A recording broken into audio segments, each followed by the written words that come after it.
베드로전서의 마지막 5장이 되었습니다. 베드로는 이제 편지를 마무리하면서 장로들과 젊은 자들에게 권면하고 있습니다. 먼저 장로들에게 권면하고 있는데요. 1절을 보십시오. 너희 중 장로들에게 권하노니 나는 함께 장로된 자요 그리스도의 고난의 증인이요 나타날 영광에 참여할 자니라. 여기서 말하는 장로들이란 목양을 하고 있는 사역자들을 의미합니다. 지금 베드로가 다른 사역자들에게 권면을 하고 있는데 잘 보실 게 있습니다. 어떻게 권면을 하냐면 가장 먼저 나는 누구인가 자기 자신에 대해서 이야기를 하고요. 그리고 이제 우리가 뒤에서 보겠지만 2절과 3절에서는 너희들도 이렇게 해야 돼 라고 명령을 합니다. 자, 이 순서가 저는 참 중요하다고 생각을 합니다. 우리는 예수님의 말씀처럼 남의 눈에 있는 티끌은 정말 잘 보는데 이상하게도 우리의 눈 속에 있는 들보는 참 못 보는 연약한 사람임에 분명합니다. 남의 눈에 있는 티끌이 보이다 보니까 우리가 때로는 이렇게 하면 좋겠어 저렇게 하면 좋겠어 라고 권면을 할 때가 있지요. 예, 그럴 때가 있죠.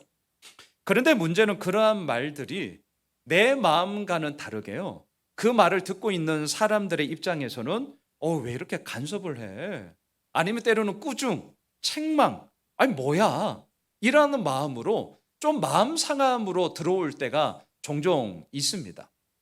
우리 모두가 다 부모인데요, 자녀들을 향하여서 이렇게 하면 좋겠다 저렇게 하면 좋겠다, 부모의 마음은 항상 자식이 잘 되면 좋겠다라는 마음으로 하는 거죠. 예, 다 그런 거죠. 그런데 우리는 알고 있잖아요. 자식 된 입장에서는 또 그 소리야, 또 부모님의 진심 어린 조언이 자녀들의 입장에서는 잔소리로 들리게 되는 그 괴리감을 우리는 알고 있습니다. 자, 오늘 본문이 바로 그 얘기로 좀 시작하면 좋겠습니다. 분명 권면하고 있습니다. 권하노니 권면을 해요. 그런데 이 권면은 상대방을 향한 손가락으로 가면 안 된다는 거죠. 그러면 꾸중, 책망, 아무리 좋은 얘기를 할지라도 그 말을 하고 있는 사람의 마음이 들어오질 않아요. 그러면 어떻게 해야 되느냐? 상대방을 가리키는 이 손가락이 가장 먼저는 나를 향하여서 가리켜야 되고 나의 삶을 통과한 말이어야만 그 말을 듣고 있는 자들이 정말 진심 어린 조언이구나 라는 것을 알게 된다는 것입니다. 자, 지금 베드로가 그러했습니다. 2절과 3절에서는 분명 다른 사역자들에게 이렇게 해야 돼 저렇게 해야 돼 권면했거든요. 명령했어요. 하지만 이러한 베드로의 명령은 일방적인 지시가 아니었습니다. 내 생각만 오라, 그러니까 너는 무조건 내 말 들어, 억지가 아니었습니다. 상대방을 향한 진심 어린 조언이었습니다. 어떻게 제가 이렇게 말을 할 수 있냐고요? 오늘 1절에서 자기의 이야기로 베드로는 시작하고 있기 때문입니다. 다시 한번 1절을 잘 보세요. 나는 함께 장로된 자요. 나는, 이게 중요합니다. 이거 정말 중요합니다. 왜요? 우리가 살아가는 세상은 오늘도 야, 너 지금 저의 손가락을 보셔야 됩니다. 너는, 이게 꽉 차 있기 때문입니다. 이게 꽉 차 있어요.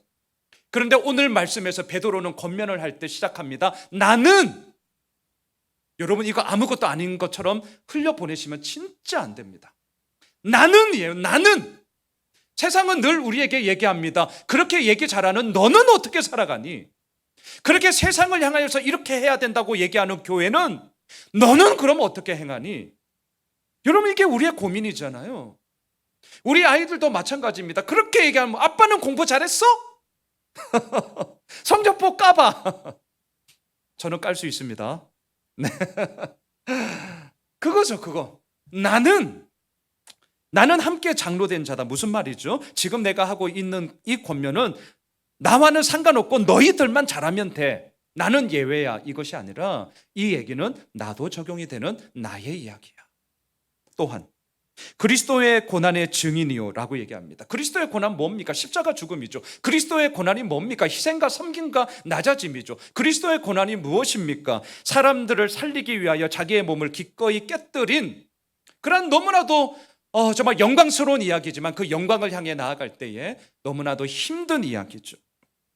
이러한 그리스도의 고난의 베드로는 직접 보고 듣고 경험한 증인이라는 얘기입니다. 그런데 이 증인이라는 얘기를 하면서 이제는 베드로가 어떻게 살아가고 있나요? 그 길을 나 역시 걸어가고 있다. 나는이에요. 잊지 마세요. 나는 또한 나타날 영광에 참여할 자다. 나타날 영광이란 예수님의 재림을 뜻하죠. 십자가의 처절한 죽음 뒤에 그 무엇과도 바꿀 수 없는 예수님의 부활이 있었던 것처럼 이제는 장차 이루어질 예수님의 재림을 기다리면서 하나님의 영광에 참여할 자로 나 역시 살아가고 있다는 거예요. 나는이에요. 나는. 이게 누구냐고요? 권면하고 있는 베드로. 또한 이게 누구여야 했습니까? 이 권면을 받고 있는 다른 사역자들이어야 했습니다. 그래서 2절 3절로 가보십시오. 그리스도의 고난의 증인이고 나타날 영광에 참여할 자로서 마땅히 해야 할 게 무엇이냐 이렇게 명령합니다. 2절 3절 같이 읽겠습니다. 시작. 너희 중에 있는 하나님의 양 무리를 치되 억지로 하지 말고 하나님의 뜻을 따라 자원함으로 하며 더러운 이득을 위하여 하지 말고 기꺼이 하며 맡은 자들에게 주장하는 자세를 하지 말고 양무리의 본이 되라. 세 가지를 얘기하죠. 첫째, 억지로 하지 말고 자원함으로 해. 두 번째, 더러운 이득을 위하여 하지 말고 기꺼이 해. 기쁜 마음으로 해. 세 번째, 주장하는 자세 갖지 말고 본이 돼. 자, 첫째, 억지로 하지 말고 자원함으로 해. 누구나 다 알고 있고요. 정말 이렇게 하고 싶습니다. 진짜 이렇게 하고 싶어요. 그런데 문제는 무엇입니까? 자원함으로 시작했던 것이 어느샌가 나의 마음을 힘들고 어렵게 하는 억지가 될 때가 왕왕 있더라는 거죠. 예, 저도 그렇거든요. 게다가 마음을 더 무겁게 하는 게 뭔 줄 아셔요? 오늘 이 말씀처럼 억지로 하지 말고 자원함으로 해. 이건 우리가 다 알거든요. 근데 더 마음이 무거워지는 것은 내가 분명 알고 있는데 정작 내 삶 가운데서는 그렇게 하지 못하더라는 거죠. 그러면서 내 스스로에 대한 자책과 내가 이것밖에 안 돼. 아직 나는 멀었어. 스스로에 대한 실망으로 인하여 더 마음을 무겁게 하는 말씀이 바로 오늘 이 말씀이 되더라는 겁니다. 억지로 하지 말고 자원함으로 해.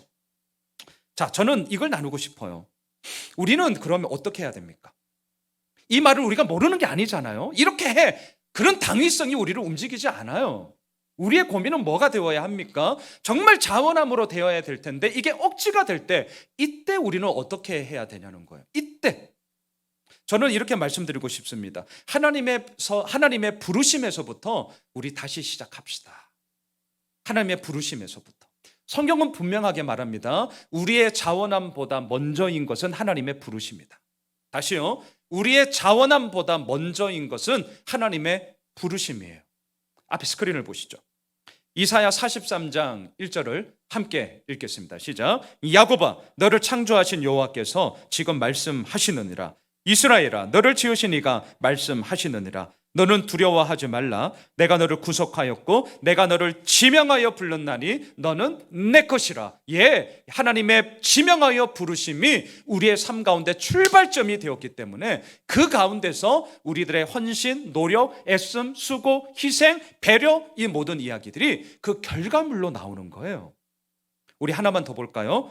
요한복음 15장 6절 계속 함께 읽어봅시다. 시작. 너희가 나를 택한 것이 아니요 내가 너희를 택하여 세웠나니 이는 너희로 가서 열매를 맺게 하고 또 너희 열매가 항상 있게 하여 내 이름으로 아버지께 무엇을 구하든지 다 받게 하려 함이라. 예, 우리가 하나님을 택한 게 아니에요.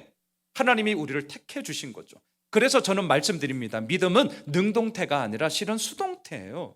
하나님으로 말미암아 이루어졌기에 그러하기에 우리의 삶 가운데 이루어지는 모든 믿음의 이야기는 우리가 하나님을 택한 것이 아니라 내가 너희를 택한 거야. 하나님의 부르심에서부터 시작이 되는 거죠. 그런데 그동안 우리가 해왔던 신앙생활들을 곰곰하게 한번 생각해 보십시오. 돌아보십시오. 우리의 출발점인 하나님의 부르심보다는 우리가 해야 하는 자원함에 훨씬 더 많은 얘기가 실상 가운데 많습니다. 희한하죠? 목사인 저도 오늘 이 본문처럼 설교를 할 때는 하나님의 부르심이 우리들에게 늘 출발점이 되어야 합니다. 이렇게 설교를 해요. 그런데 문제는 교회가 움직여져야 되고 교회가 소위 운영되어져야 되고 교회가 자립되어지는 개척을 하면 모든 목사의 첫 번째 목표가 뭡니까? 자립이거든요. 예, 누구나 자립이죠. 사업을 하시는 분도 사업을 시작하면 자립이에요. 이 자립에 대한 부분들을 고민하면서 나오는 이야기가 점점 더 많아지는 게 뭐냐? 자원함의 이야기가 훨씬 더 많아져요. 자, 상황적으로 현상적으로 누구나 다 동의가 되죠. 동의가 돼요. 하지만 동의가 된다고 해서 우리들의 자원함의 이야기로만 꽉 차게 된다면 그 가운데 이제 뭐가 나오느냐? 어느샌가 나도 모르게 이 자원함이 억지가 되면서 꾸역꾸역 그것을 위해 하게 되는 우리들의 마음의 힘듦이 반드시 온다는 거예요. 우리 모두가 지금 다 경험한 이야기거든요. 자, 왜 그렇다면 하나님의 부르심보다는 우리들의 자원함에 대해서 훨씬 더 많은 얘기를 교회에서는 할까? 우리 보세요, 우리 지난 신앙생활을 할 때 왜 이런 얘기가 더 많을까? 이유는 이것입니다. 하나님의 부르심은 객관적으로 점검할 수 있는 지표가 없어요. 네, 없어요. 본인이 하나님으로부터 부르심을 받았다. 나는 하나님의 부르심을 받았습니다. 라고 얘기를 하면 다른 사람들이 거기에 대해서 에이, 아니야, 그거는 이렇게 단정지어 뭔가 브레이크를 걸 수가 없습니다. 아니, 본인이 하나님의 부름을 받았다는데요. 본인이. 객관적인 지표를 가지고 없기 때문에 이 하나님의 부르심에 대해서는 체크할 수 있는 부분들이 너무나도 예민하기도 하고 힘들어요. 힘듭니다. 그런데 우리들의 자원함은 어떻습니까? 객관적으로 체크할 수 있는 아주 분명함이 하나 있어요. 그건 뭐냐? 눈에 가시적으로 하냐 안 하냐거든요. 자원함이 있다면서 그럼 하셔야죠. 안 한다? 그러면 거꾸로 뭘 생각합니까? 별 마음이 없구나. 우리 다 이렇게 해석이 되거든요. 그러다 보니까 권면하기 어렵고 점검하기도 어렵고 아주 예민한 하나님의 부르심을 논하는 것보다는 우리의 눈에 보이고 체크하기가 수월한 우리의 자원함을 얘기하는 것이 훨씬 더 쉽고 또 훨씬 더 우리 눈에 보이기 때문에 피부로 와 닿으면서 우리의 신앙생활에 자원함의 이야기가 훨씬 더 많다는 거예요. 좋을 때는 괜찮습니다. 항상 좋을 때는 괜찮아요. 하지만 아시죠? 항상 좋을 리는 없습니다. 기복이 있고요, 슬럼프가 있고요, 잘 안 될 때가 있습니다. 자, 처음엔 마음이 뜨거워서 열정 하나로 달려들건 조건 상관없어요. 상황이 어떠한지 돌아보지 않습니다. 그 일을 할 수 있는 것만으로도 너무나 감사하고 너무나 좋아서 올인을 해요. 그런데 시간이 지나면서 처음에 뜨거웠던 그 마음이 점점 식어지네요. 예, 식어질 수는 있겠죠. 그런데 이 식어짐을 넘어서서 이제는 뭐가 되냐? 억지가 되는 거예요. 막 꾸역꾸역 그 일을 하는 거예요. 안 하느니만 못하게 되는 마음의 부담감이 내 삶 가운데 꽉 드리워지면서 얼굴만 봐도 이제 안색이 그렇게 좋지를 않죠. 자, 그때 어떻게 하셔야 되냐고요? 잊지 마세요. 하나님의 부르심을 다시 한번 점검하셔야 됩니다. 하나님의 부르심. 오늘 본문 2절의 시작을 잘 보세요. 오늘 본문 2절의 시작. 너희 중에 있는 하나님의 양무리를 치되. 자, 베드로가 이렇게 지금 편지를 쓰는데요. 양무리를 치라라는 이 단어가, 이 문장이 베드로에게는 결코 부인할 수 없는 예수님의 부르심이었습니다. 스크린을 보세요. 요한복음 21장 15절로 가봅시다. 같이 읽겠습니다. 시작. 그들이 조반 먹은 후에 예수께서 시몬 베드로에게 이르시되 요한의 아들 시몬아 내가 이 사람들보다 나를 더 사랑하느냐 하시니 이르되 주님 그러하나이다. 내가 주님을 사랑하는 줄 주님께서 아시나이다. 이르시되 내 양을 먹이라 하시고, 그리고 두 번째 내 양을 치라, 세 번째 내 양을 먹이라. 우리가 너무나 잘 알고 있는 말씀이죠. 예수님을 3번 모른다고 부인했던 베드로가 갈릴리 호수에서 고기를 잡고 있는 바로 그때 부활하신 예수님이 다시 한번 내 양을 먹여라, 내 양을 치라 부르신 사명은 결코 부인할 수 없는 베드로의 전환점이 되었습니다. 지금 오늘 그 말을 하고 있는 거예요. 베드로라고 해서 어찌 핍박과 박해가 어렵지 않았겠습니까? 베드로라고 해서 어찌 항상 좋은 일만 있었겠습니까? 베드로라고 해서 어찌 항상 자원함으로 모든 일을 했겠습니까? 베드로도 사람입니다. 우리와 똑같은 성정을 가진 사람입니다. 하지만 바로 그때 베드로가 하나님의 부르심으로 돌아가는 거예요. 내 양을 치라. 이 편지를 쓰면서 베드로의 마음 가운데는 부활하신 예수님과 다시금 만나서 이루어졌던 그 사명의 불타오름들이 가슴속에 벌떡벌떡 살아오르는 거죠. 내 양을 쳐라. 마음이 힘들고 어려울 때가 저도 있습니다. 교회를 생각할 때 우리 앞서 손집사님도 기도 가운데 말씀해 주셨지만 교회 공간을 놓고 계속 기도하는 가운데 있습니다. 어찌 해야 하는지 저도 아직 모르겠습니다. 오늘 제가 주보 칼럼에 쓴 것처럼 정말 오직 주만 바라보며 한 걸음 한 걸음 그저 나아갈 뿐입니다. 자, 그렇게 마음이 힘들고 어려울 때 제가 하는 하나의 방법이 있습니다. 오늘 제가 말씀 나누는 것처럼 왜 예수 호미실 교회가 시작되었는가? 저도 처음으로 돌아가는 거예요. 왜 예수 호미실 교회가 시작되었는가? 2015년 10월 그때 빌립보서 말씀을 큐티하고 있었습니다. 빌립보서 2장 22절 말씀. 디모데의 연단을 너희가 안 하니 자식의 아버지에게 함같이 나와 함께 복음을 위하여 수고하였느니라. 제가 이 말씀을 큐티하면서 자식의 아버지에게 함같이 복음을 위하여 기꺼이 수고하자. 그때 저의 진로를 놓고 기도하면서 고민하고 있던 바로 그때였거든요. 다른 교회 청빙 갈까? 아니면 분립 개척을 할까? 아니면 그냥 부교육자로 목사님과 함께 인정받고 칭찬 많이 받았으니까 같이 그냥 가도 같이 가자고 하시니까 세 가지 선택지 가운데 기도했거든요. 그때 저의 선택의 이 말씀이 바로 빌립보서 2장 22절이에요. 수고로움이 있죠. 아니 어떻게 그냥 됩니까? 그냥 되는 게 어디 있어요? 그거야말로 탐욕이죠. 그거는 성경 아닙니다. 수고로움이 있죠. 하지만 기꺼이 그 수고로움 가운데 내가 오늘 더 걸어가야 할 길은 뭐냐고요? 자식의 아버지에게 함같이 복음을 위하여죠. 저의 처음으로 돌아가는 거예요. 지금도 저도 마찬가지입니다. 앞으로 어떻게 될는지 전 모르겠어요. 교회 공간을 놓고 이렇게 해도 되고 저렇게 해도 됩니다. 중요한 것은 예수 그리스도를 믿고 고백하고 있는 우리들이 모일 수만 있다면 그 공간은 부차적인 거기 때문에 이러한 모든 고민들 속에 계속해서 저의 마음속에 돌아가는 것은 왜 이 교회가 시작이 되었는가? 그 가운데 무엇을 위함인가? 복음을 위하여 수고하였느니라. 두 번째, 오늘 베드로는 사역자들에게 권면합니다. 더러운 이득을 위하여 하지 말고 기꺼이 해라. 여러분, 이득은 무조건 더러운 것입니까? 아니요, 아닙니다. 내가 땀 흘려 얻은 이득은요 너무나도 정당한 거예요. 이득 자체는 더럽다, 깨끗하다 이게 아니라 가치 중립적이죠.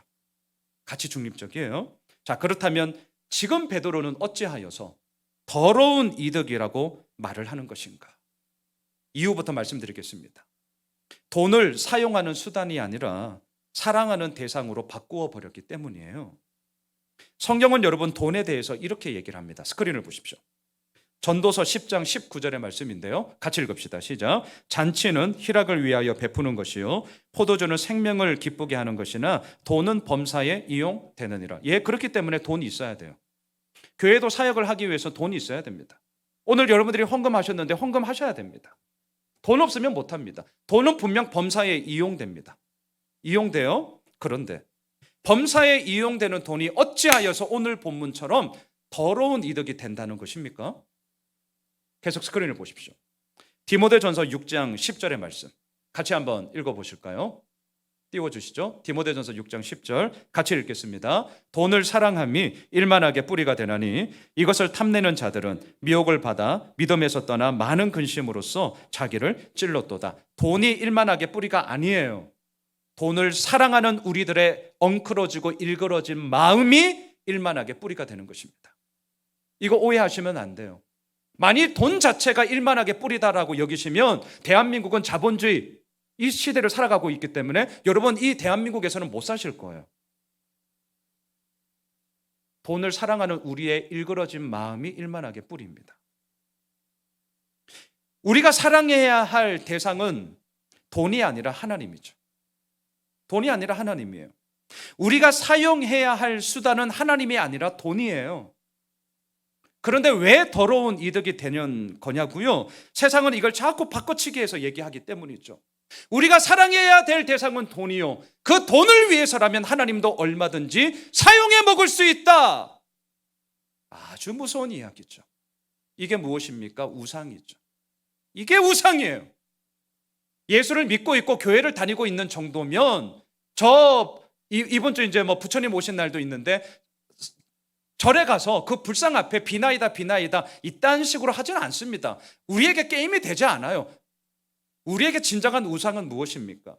사랑해야 될 하나님은 없고 그 하나님을 사용해 먹고자 하는 우리들의 엉클어지고 일그러진 마음이 우리가 오늘도 싸워야 할 우상의 본질이라는 것을 지금 베드로는 알고 있기 때문이죠.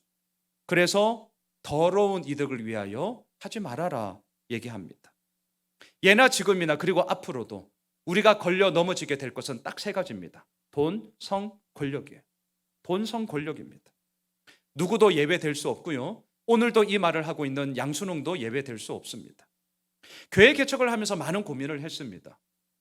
어떻게 하면 이러한 것들을 내가 이길 수 있을까? 적어도 넘어지지 않을 수 있을까? 진짜 많은 고민을 했고요. 지금도 물론 고민을 하고요. 그 고민만 했던 것이 아니라 여러 고민의 결과물로서 지금 우리 교회가 하나 행하고 있는 것이 매달 재정 보고예요. 저의 고민의 결과거든요. 한 달 동안 성도님들이 하신 헌금이 얼마냐? 그리고 어디에 썼냐? 잔액은 얼마냐? 우리 다 오픈하고 있습니다. 왜 이렇게 하는 줄 아셔요? 왜 이렇게 제가 하느냐? 우리 교회는 이만큼 투명한 교회야. 봤지? 우리 교회 엄청난 교회야. 라는 마음이 조금은 있습니다. 없다면 저의 거짓말이고 조금은 있어요. 하지만 분명한 것은 저에게 주된 이유는 결코 아닙니다. 제가 이렇게 하는 이유는요, 두 가지예요. 첫째, 저 자신을 위해서입니다.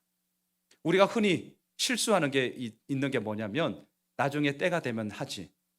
제가 예언하겠습니다. 안 되실 거예요. 나중에 때가 되면 하지. 그래서 되었습니까? 되던가요? 그 때가 되었는데요. 그 때가 되면 또 다른 무엇인가가 들어오게 될 겁니다. 이게 우리의 삶입니다.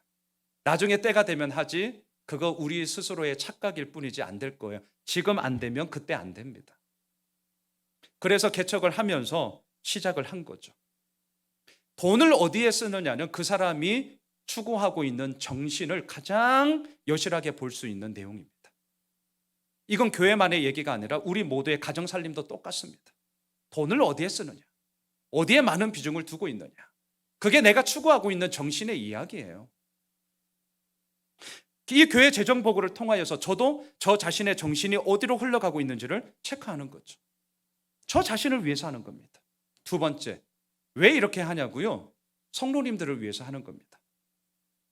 매달 교회가 재정을 어떻게 쓰고 있느냐, 이것에 대해서 우리가 공동체의 멤버가 되었다면 우리 모두는 이 공동체에 대한 책임을 가지셔야 됩니다. 재정 보고 이렇게 썼네, 그것만 체크할 것이 아니라 그 가운데서 저의 진정한 바람은 이 공동체가 이러한 부분에 대해서 책임을 지며 가야 되는 거구나. 우리 모두가 함께 책임을 지자라는 그 메시지가 담겨져 있습니다. 목사님이 알아서 하시겠지, 이러면 큰일 나요. 목사님이 알아서 하시겠지, 이러면 큰일 납니다. 제가 말씀은 성도님들보다 더 잘 알기에 설교를 하면서 제자훈련을 하면서 말씀의 가르침 속에 있지만 그 외에는 여러분들이 저보다 훨씬 더 세상 돌아가는 거 잘 아시죠. 목사님이 알아서 하시겠지, 그런 것이 아니라 우리 모두가 함께 이 공동체에 대한 책임을 지고 하나님 앞에 서 있어야 하는 것 아니겠습니까? 교회를 생각할 때마다 품게 되는 간절한 소망이 있습니다. 하나님의 부르심을 받은 우리 모두가 함께 섬김으로 인해 이 예수 호메실 교회가 하나님의 마음을 시원케 하는 그런 교회가 되는 것입니다. 우리 교회 비전처럼 예수 그리스도만이 세상의 유일한 답임을 증거하는 공동체로 서서 이 호메실 지역에, 서수원 지역에 복음을 위하여 수고하는 교회로 아버지 앞에 서는 그러한 우리 모두가 되시길 주님의 이름으로 축복합니다. 세 번째, 베드로는 사역자에게 권면합니다. 주장하는 자세를 하지 말고 양무리의 본이 되어라. 왜 주장하는 자세를 하게 될까요? 이유 간단합니다. 내 거야. 소유의식이 딱 들기 때문이에요. 내 거야. 올해로 제가 아내랑 결혼한 지 이제 만 20년이 됩니다. 20년이 되었어요. 오래 살았어요. 아내가 여전히 사랑스럽고요. 정말 든든한 저의 최고의 동력자이자 제 인생의 정말 동반자입니다. 그런데 때로는 저의 마음 가운데 아내가 너무나 편한 것까지는 좋지만 편한 존재가 아니라 때로는 쉬운 존재로 여겨질 때가 있어요. 편함과 쉬움, 이거의 구분점이 뭔 줄 아셔요? 쉽게 여긴다는 것은요, 말을 함부로 띡띡 내뱉습니다. 함부로 대합니다. 왜 함부로 대할까요? 20년 같이 살았다는 거죠. 내 거야! 내 거야요, 내 거야. 여러분, 내 거가 어디 있을까요? 제가 지금 이 말을 했을 때 속으로, 목사님 모르시죠? 아파트 내 건데 자동차 내 이름으로 해. 나는 땅도 있는데. 축하드립니다. 예, 마음껏 누리십시오. 축하드립니다. 자, 그런데 우리는 다 알고 있습니다. 그건 역시 다 유통기 기한이 있죠. 죽으면 그만입니다. 베드로는 이 사실에 대해서 분명했어요. 자, 오늘 본문 2절의 시작을 다시 한번 보세요. 너희 중에 있는 하나님의 양무리를 치되. 자, 주장하는 자세 하지 말고 본이 되라라고 할 때에 베드로가 생각하고 있는 출발점은 뭐냐? 하나님의 양무리입니다. 베드로의 양무리가 아니에요. 양수는 목사의 양무리가 아니에요. 하나님의 양무리죠. 그러면 사역자들은 뭐냐? 하나님께서 단지 맡겨주신 양무리를 치는 목자로서, 청지기로서 그 역할을 감당하는 것뿐이죠. 그러니까 어때요? 주장하는 자세가 아니라 주어진 역할에 대해서 각각 영적인 질서 가운데 함께 본이 되기 위하여서 몸부림을 쳐야 함을 지금 우리에게 얘기하고 있습니다. 지난주 성장반을 얘기하면서 그때 주제가 교회였어요. 교회를 얘기하면서 무엇을 얘기했냐면 각각의 역할에 대한 영적인 질서는 있어야 되지만 소위 세상에서 말하는 높고 낮음의 위계 질서는 교회에 있어서는 안 된다. 그렇게 분명하게 말씀을 드렸습니다. 이것에 대한 첫 번째 적용은 제가 해야 할 것입니다. 교회는 역할에 따른 영적 질서가 있는 것이지 세상에서 말하는 높낮이를 따져서 위계 질서의 공동체가 절대 아니에요. 예수 허미술 교회는 영적인 질서 가운데 온전함을 다하여 서로의 본이 되는 공동체로서 함께 나아가길 간절히 소망합니다. 한편 오늘 본문 5절 6절로 가보십시오. 젊은 자들에게 베드로가 두 가지를 권면합니다. 순종과 겸손이에요. 자, 5절을 같이 한번 읽어보실까요? 시작. 젊은 자들아, 이와 같이 장로들에게 순종하고 다 서로 겸손으로 허리를 동이라. 하나님은 교만한 자를 대적하시되 겸손한 자들에게는 은혜를 주시니라. 이와 같이, 이건 무슨 말입니까? 앞서 장로들에게 말한 것처럼 억지로 하지 말고 자원함으로 해라. 더러운 이득을 위하여 하지 말고 기쁜 마음으로 해. 주장하는 자세 갖지 말고 본이 돼. 이 얘기예요. 그것처럼 순종을 할 때도 그렇게 하라는 거죠. 또한 서로 겸손으로 허리를 동이라고 해요. 여기서 서로는 누구냐? 동년배를 얘기합니다. 나이가 비슷한 또래를 얘기해요. 허리를 동이라는 말은 뭐냐? 당시 노예들은 주인을 섬길 때 허리에 하얀 스카프나 앞치마를 이렇게 동여 매고 섬겼어요. 그것처럼 나이가 비슷한 또래들끼리, 참 중요합니다. 나이가 비슷한 동년배들끼리 서로 자기 잘났다 대적하지 말고 교만 떨지 말고 노예가 주인을 섬기듯이 겸손함으로 서로를 섬겨야 된다라고 젊은 자들에게 권면을 하고 있습니다. 순종과 겸손, 이 두 가지의 공통점이 있습니다. 그것은 내 자신을 기꺼이 내려놓지 않으면 불가능하다. 다시 거꾸로 말하면 내 자신을 기꺼이 내려놓아야만 겸손과 순종은 이루어지더라, 이거죠. 나 자신을 내려놓지 못하면 다른 사람을 겸손히 섬기기 어렵습니다. 나 자신을 내려놓지 못하면 다른 사람에 대해서 순종하기 어렵습니다. 어떤 마음 드시는 줄 아세요? 내가 왜 굳이 이렇게 해야 돼? 제가 그래요, 제가. 아니, 내가 뭐가 아쉬워서 내가 저 사람한테 굳이, 요 단어, 굳이 내가 왜 저렇게 해야 돼? 저만의 얘기인가요? 우리 이런 마음이 들거든요. 베드로는 우리의 이러한 마음을 기똥차게 잘 알고 있었습니다. 자, 그래서 오늘 본문 6절로 가보세요. 막무가내로 무조건 순종해, 무조건 겸손해, 이게 아니라, 자, 6절을 잘 보세요. 같이 읽겠습니다. 시작. 그러므로 하나님의 능하신 손 아래에서 겸손하라. 때가 되면 너희를 높이시리라. 질문하겠습니다. 자, 지금 본문 6절을 딱 읽었어요. 우리의 눈에 빡 들어오는 단어가 있다면 뭡니까? 빨리 솔직하게. 높이시리라. 높이시리라. 예, 단연코 저도 똑같아요. 높이시리라. 자, 겸손하라 그리하면 높이시리라. 고로 우리는 어떻게 말합니까? 겸손해라. 주라 그리하면 얻게 될 것이다. 고로 어떻게 하라 합니까? 줘라. 낮아져라 그러면 높아지리라. 고로 어떻게 하라고 합니까? 낮아져라. 자, 이 구도를 잘 보세요. 여기에 우리가 신앙생활을 하면서 이 말씀을 숱하게 그렇게 보면서도 우리가 늘 빠지는 영적 함정이 바로 이 문장 가운데 꿈틀꿈틀 도사리고 있어요. 다시요. 겸손하라 그리하면 높이시리라. 고로 겸손하라.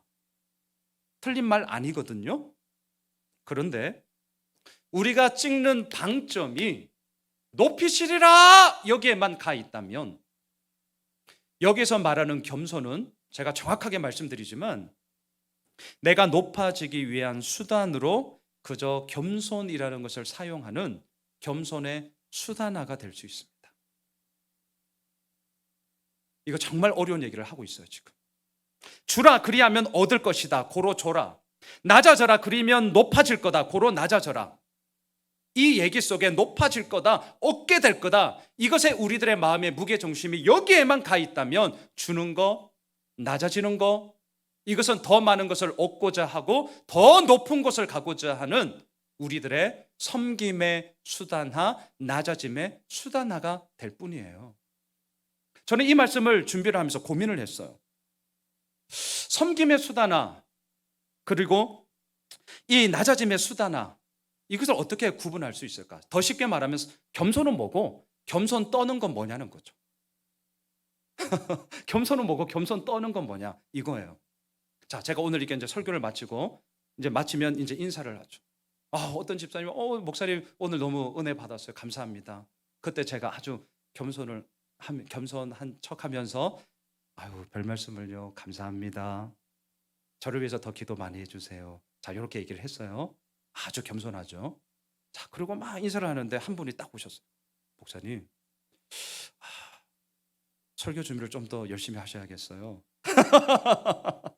라고 얘기를 하면서 좀 그래요. 라고 이제 가셨어요.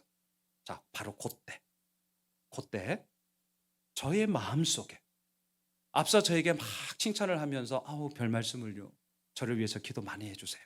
라는 이 말이 진짜 겸손이었다면 후자의 목사님 좀 설교 준비를 더 하셔야겠어요 라고 조금은 마음에 거슬리고 불편한 말을 들었을 때 그때도 저의 마음속에 동일하게 그러시군요. 저를 위해서 더 많이 기도해 주세요 라는 마음이 진짜라면 겸손이에요.